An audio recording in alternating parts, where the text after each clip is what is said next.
I feel no sympathy for you. I feel none for you, Melania Trump. That's how I feel about her. Oh, none at all. Y'all can get mad if I call her Melania if you want to, but that's who she is. Welcome back to My Twisted Lyf of Poetry. I am Poetry. You are here for The Handmaid's Tale, Season 2, Episode 4, recap and review of the women. Thank y'all for being patient with me. As y'all are aware, I was on a cruise last week, so I didn't get this episode out. And as of right now, I had planned on doing Episode 4 and 5 tonight. These episodes have been so dark and heavy, I'm not sure if I can handle 2 in one night. So you may not get Episode 5 till tomorrow. I won't know until I get ready to do it or not do it later on tonight. Okay, so speaking of dark, after last week's heartbreaking episode due to June being captured again, we start this week off with June being back at the center. She's tagged again on her ear like cattle. She got the shackles chained to her ankles. She's in that little lonely room that Lydia said she was going to put her in. All the aunts are sitting around her watching her like a hawk. Aunt Lydia walks in with her fine, red threads, brand new. Says, "Blessed be the fruit offered." June got that look on her face like, bitch, I ain't offered. Saying you ain't going to break me this time. That's the look she got on her face. The name is June, and you damn well know it. So she learns that the Waterfords have agreed to a trial run. And what this basically means is that she can go back to their house and live comfortably, and have the baby and everything. And maybe she could stay too. Basically, June will be chained to the bed until she give birth to that child. And then afterwards, she would be executed. But as Offred, I keep saying Offred, it's Offred. It's Offred. Yeah, Offred would be living in the lap of luxury. You choose. She got that Kanye choice. She get to choose her slavery. You know what I'm saying? I'm sitting here thinking, child, you got to get out of there. Again, you got to get out of there. So, what you got to do, I love the kids. I love the kids, but I swear I do not want you to have this doggone baby. But you got to play the part until you can figure out another way and to run, okay? I don't care that it's Nick's baby. I don't trust him anyway. You got to play this role right now. Go on, play Offred until you figure out how the hell to get the heck up out of there. Play the game. Take the opportunity so you can live in this moment so you can think, right? She scurries back away from the dress, though. And after Lydia leaves the room, you could clearly see her PTSD is happening right at this moment. She back up away from it. She's going to be traumatized for life after this experience once she gets out of it. And I'm going to say once she gets out of it because we're going to get free. Me and June, we're going to get free, y'all. Okay, so I wonder what's going to happen when Nick actually sees her walk in that house. Or does Nick even care? Is Nick even still there? And Rita, what about Rita? What's going to happen? Because I know Rita found the letters. Remember season 1? Those letters from all the women? Rita found those letters. And Mayday was supposed to contact her in regards to those letters. But what will she do when she sees that she has been returned to that house? Is all hope gone? What's going to happen? Well, Lydia tells her, you could earn your place and prove your worth. I don't even know what that means. Well, old Fred with his infertile behind comes in and like, it's a glorious day. Yeah. We thank the Lord for your safe return. And he like, we had trouble finding you. But we are blessed that you have been rescued from your kidnappers. Kidnappers? Like, who the heck is the kidnappers? And she look at Lydia like, really, this is the story we spinning? So at first I was like, either he don't know what happened or they still playing a role just to save face. We learned later that they saving face. They playing this role. And her kidnapper was June. She kidnapped a doggone self. When Serena Joy come in like, oh, the prodigal child has returned, Glory. Hallelujah. I just love how June looks at her. Like, try me if you want to, lady. Try me if you want to. Well, anyway, in the room, her old room, or Fred's room, she's looking out the window at Nick's apartment. And it don't look like he been there. The steps are all covered with leaves and everything, and the lights are out. So I wasn't sure what was going on with Nick. But Serena Joy comes in, like she comes busting into the room and chokes her all up. Boy, got her hemmed all up on the wall.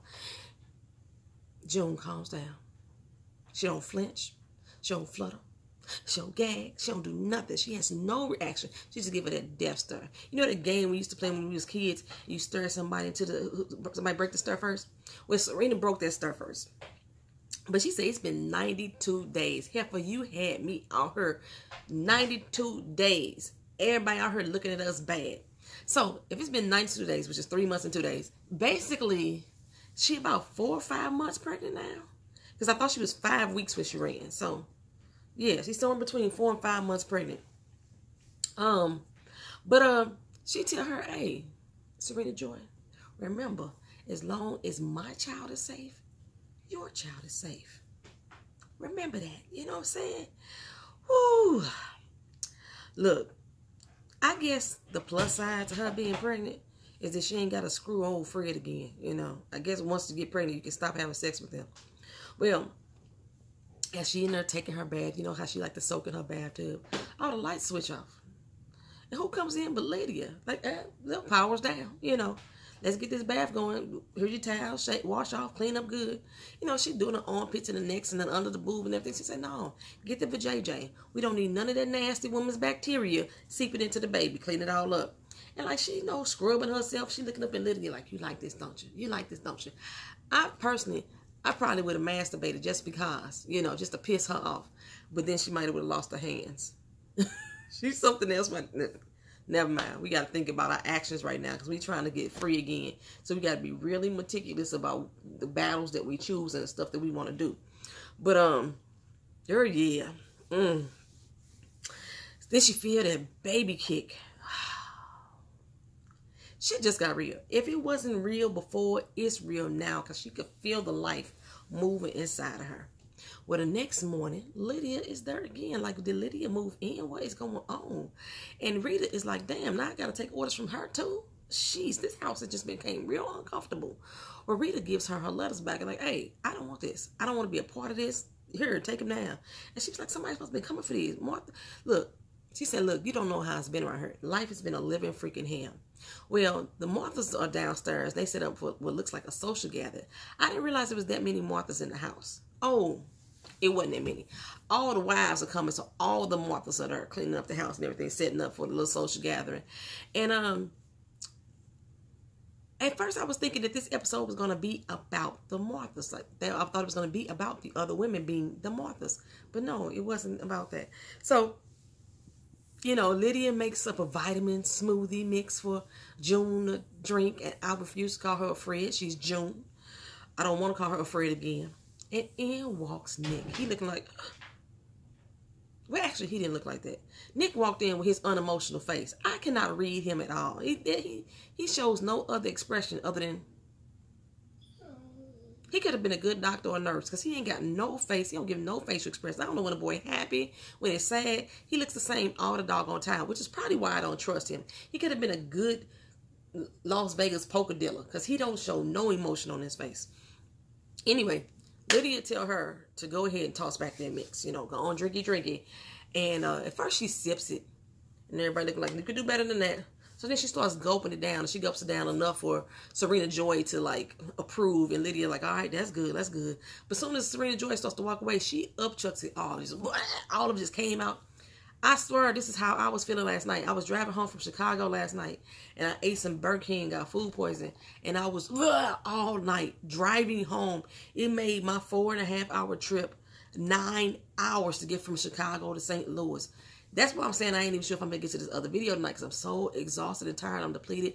I was throwing up for hours and pooping for hours. But anyway, that's neither here nor there. June threw that crap back up. Lydia like, that's okay, good. We're going to make you another baby. You need your vitamins. You're going to make you another one.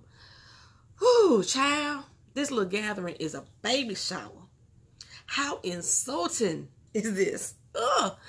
Alma's there, and I didn't notice at the time whether or not her hands were burnt up, because remember they put her hands on the stove. And as the Martha served the ladies at the shower, they bring their champagne around. Rita is sipping her ass off those glasses before she handed it to the wives. And I was like, I don't know if she testing the liquor to make sure it ain't poison, or she really was stealing her some drinks. Because you know Rita could drink. All the ladies sitting there oohing, eyeing over Serena Joy, whatever. And like, look at you, girl. You got that pregnancy glow. Ooh, ooh. And it must have been hard for you to miss your first trimester. And Naomi, who is the one who took Janine's baby, she says, no, I couldn't breathe until I felt that first kick from Angela. And Serena Joy was like, no, it's too early for that. Baby June bust that bubble. She said, child.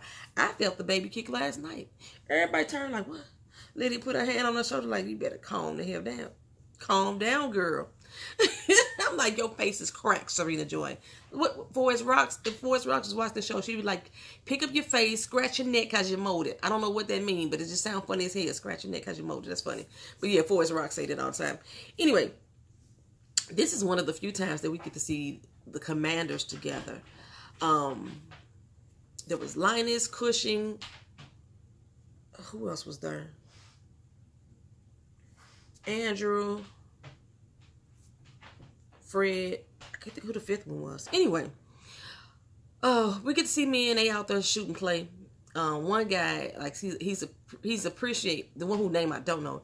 He's like, I appreciate you adding a fifth member and including me. And Cushion is like, well, despite your handicap, I feel it fetching that you came. Like, what handicap? What jabs? What handicap did he have? What jabs are they throwing? Fred, he trying to get Andrew, who is the salt and pepper gray guy, trying to get him to send him on the special envoy to Canada. Because remember when Luke and Moira was up there in Canada, they was talking about how the troops are reinforcing around the Canadian border. Commander Fred wants to be on that envoy because he want to go tell the Canadians to stay out their damn business. They don't be telling the people here in these here Gilead states how to run their lives.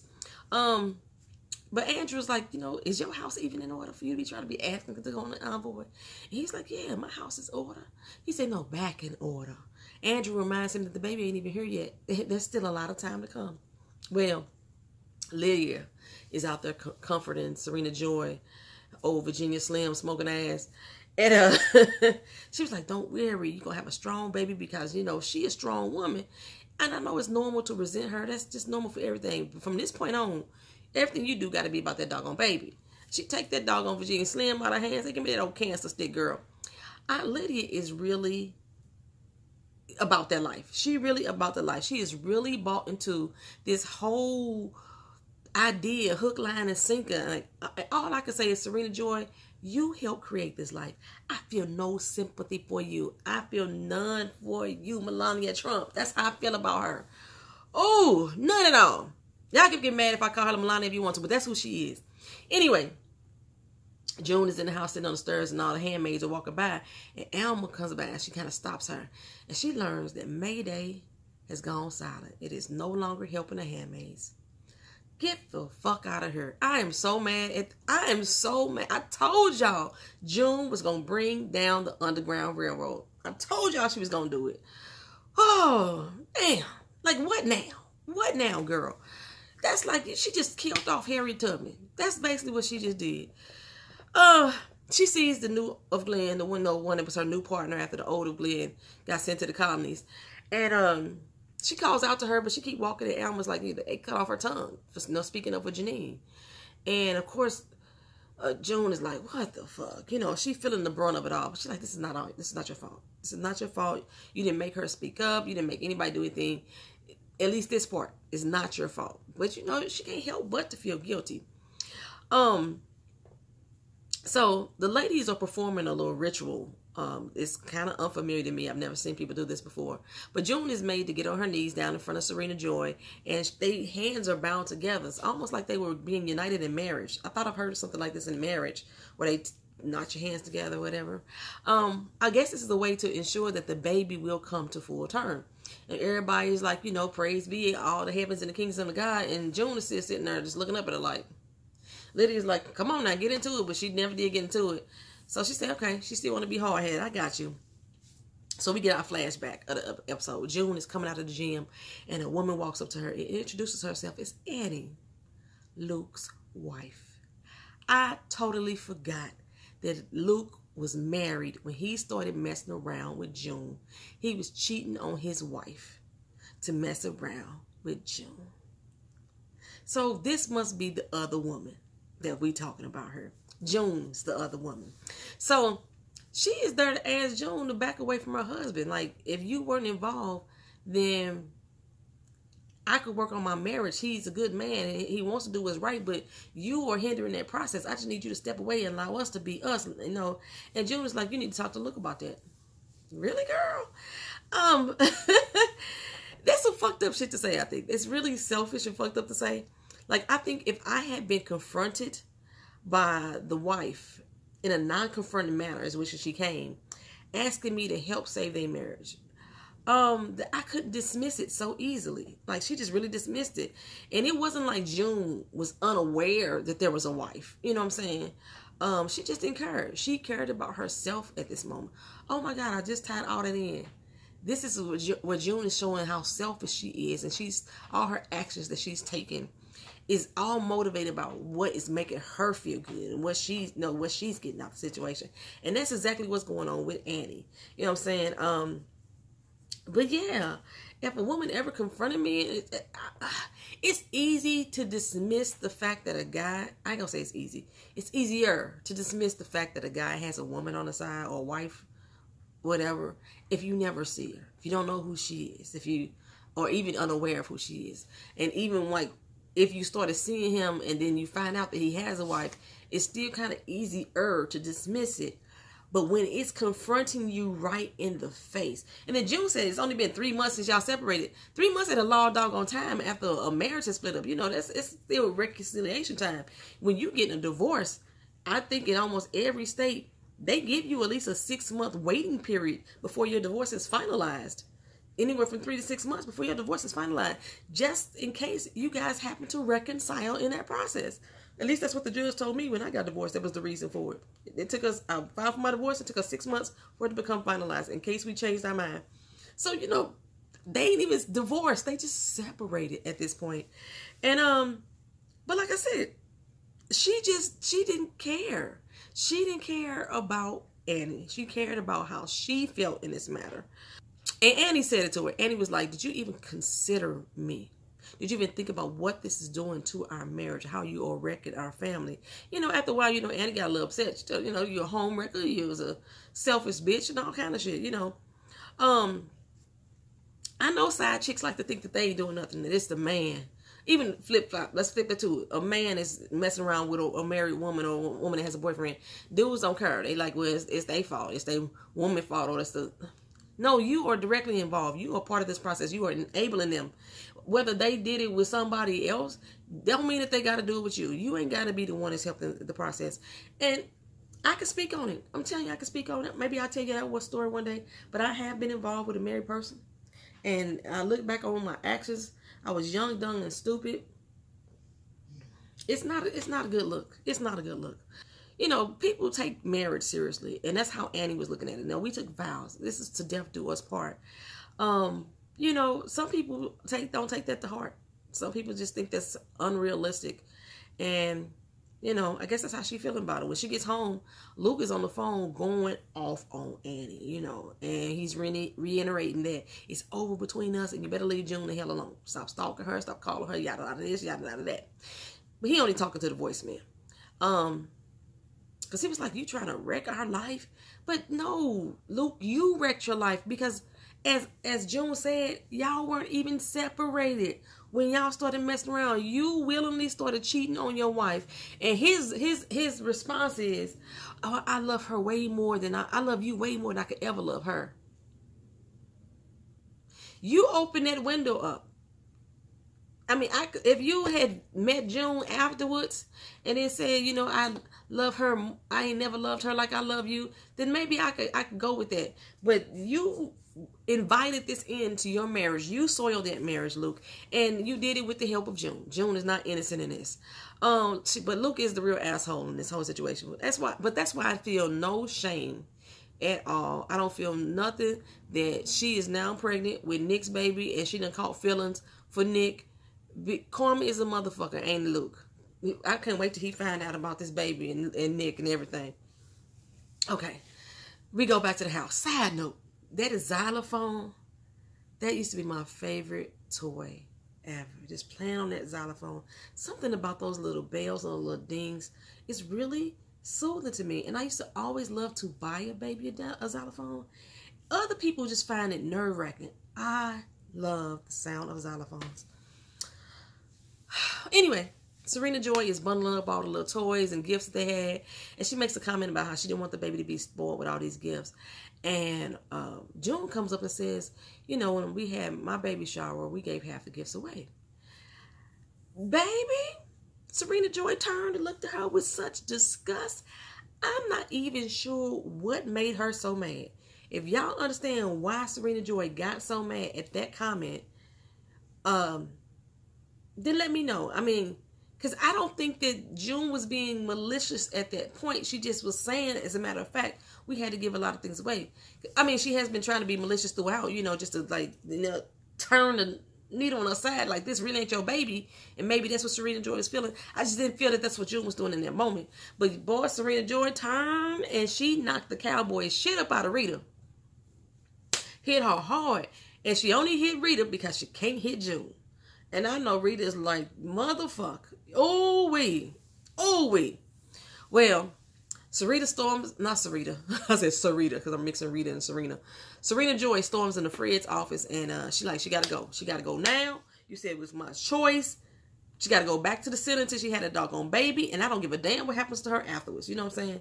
But he like, are you sure that's what you want to do? Are you sure? Because you don't want to miss this pregnancy. You deserve to be, have this total experience. You are the mother of this baby. June is just a vessel. We don't give a damn about her or Fred. Well, Lydia is out on a walk with June. And she telling you, know, this ain't easy for Serena Joy. You know, and you're a fallen woman. I'm trying to give you the best life ever right now, despite you being a fallen, broken-ass woman. And she take her out to the wall, and there's a man hanging up on the wall, and she's said, I believe you know him. And he drove a bread delivery truck. I had to rewind twice because I wasn't sure who drove the truck. Was it simulated alligator or was it somebody else? And I looked at that man's hands. That was the hands of a black man. That was Omar. That was Omar. She said his wife is now a damn handmaid. And they ain't gonna never see their little son again. Ever again. June. If you had just sat your ass still, they probably still would have got caught because they didn't come back after 5 hours. They probably still would have got caught because they had already said the walls are thin, everybody listening. And so all the conversation that was happening probably had already been heard. They probably had already seen him bring her in. You know, they was waiting for that right opportune moment. But if you would just set your ass still back at the first warehouse. If Omar had just not taken your ass home, both of y'all at fault for this happening. I'm just, oh. And Lydia just rubbing it in. You got that family killed. You did this. June is breaking down. She on the ground breaking down. Shame. Remember they did that first season. Anyway, she breaking down and she creating that mental divide in her head between her, Offred and June. She falling for it too. Lydia good. Lydia is good at this old wretched hag.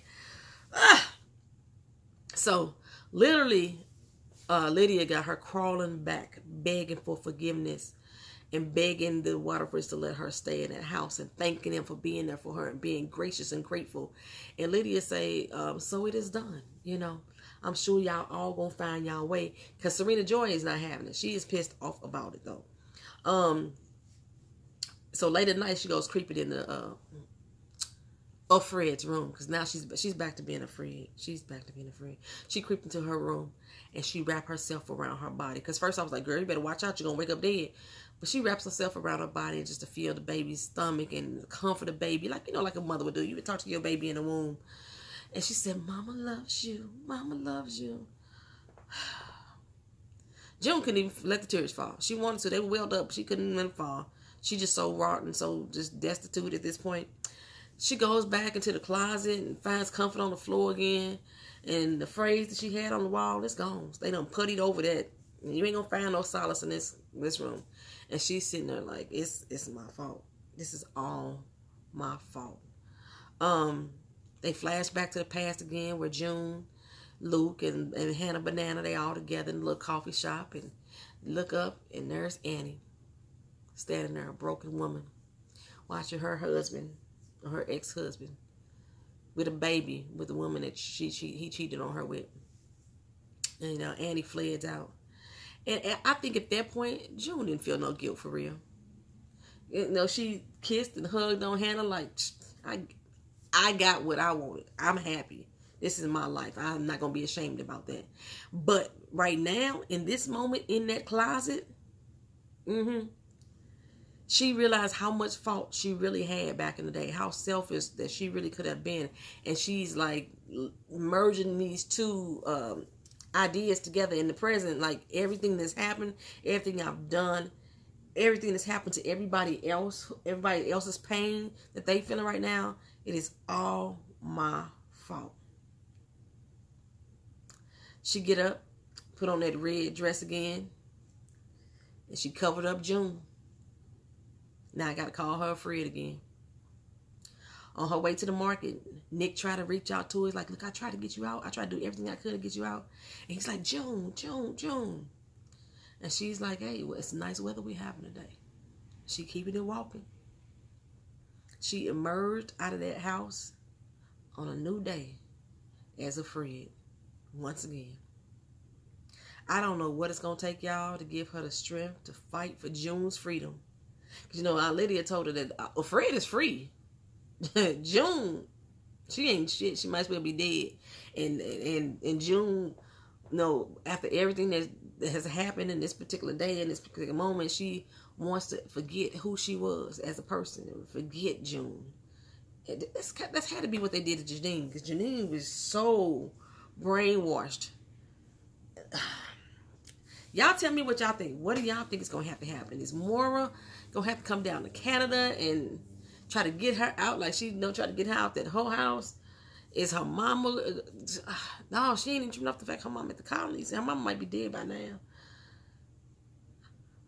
I don't know. I don't know, y'all. But like I said, this episode was so dark and heavy. I don't even know if I could watch the 5th episode today. Oh, goodness.